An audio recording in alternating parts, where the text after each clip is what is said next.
TLS の授業は私が思っている授業ではなかったです。進学のサポートも一緒に受けられるというのを聞いて、その心配は不要でした。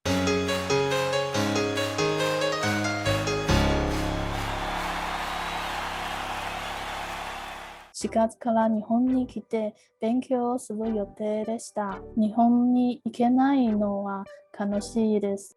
もともとは2020年の3月に香港の高校を卒業して、4月で日本に留学しようと思いましたが、このコロナウイルスのせいで留学できませんでした。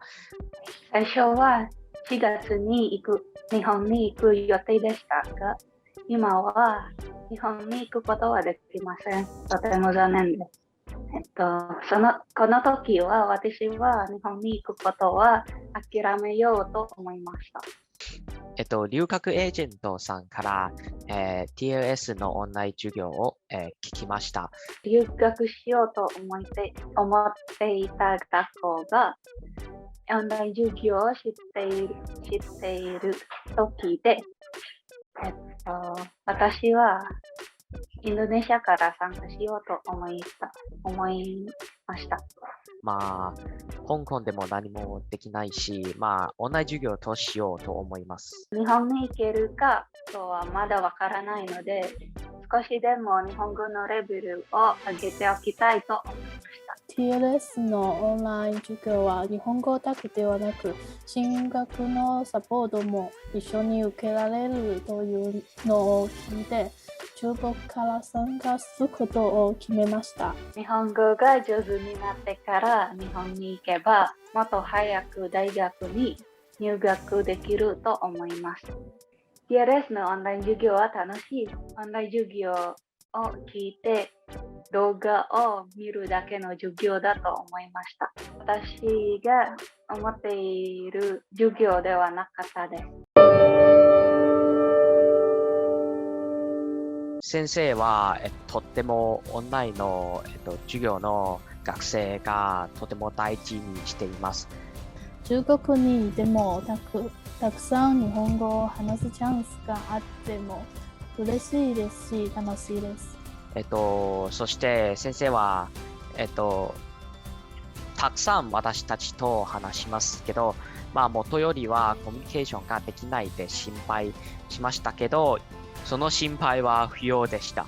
実際に先生にその場で質問をしたり、日本のクラスメイトも話すことができます。TLS のオンライン授業でたくさんの、いろんな国の学生たちも話し、コミュニケーションができる。例えばロシア、タイ、韓国、中国、台湾、とかその学生たちも、一緒にコミュニケーションができる。いいと思います。そう。私はインドネシアから参加しましたが、他にもロシアや中国からクラスメートもいるし、なんか不思議な感じです。みんなが優しいで、参加とも、良い。先輩もオンラインで授業に入って受験に必要なこと、大変だったことを具体的に教えてくれました。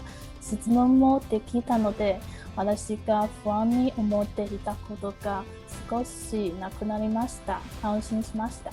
TLS のオンライン授業を受けることで、クラスでも日本の情報や私の担当ティーチャーのマイティーチャーから美術大学の情報をたくさん聞くことができます。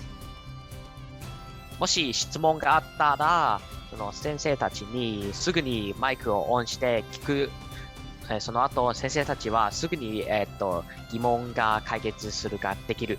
それは日本語の勉強はとても役に立つです。最初は日本に行くことは無理かなと思いましたが、TLS の授業を受けて、まるで私はその教室にいるみたいです。オンディマンドでは、文法が、もしわかんない場合は、まあ、どうしようかね。まあ、でも、オンラインの授業では TS の先生たちが教えてくれる。その文法を、実践することも、その機会もあります。より、その勉強の、より効率で勉強すること、ができます。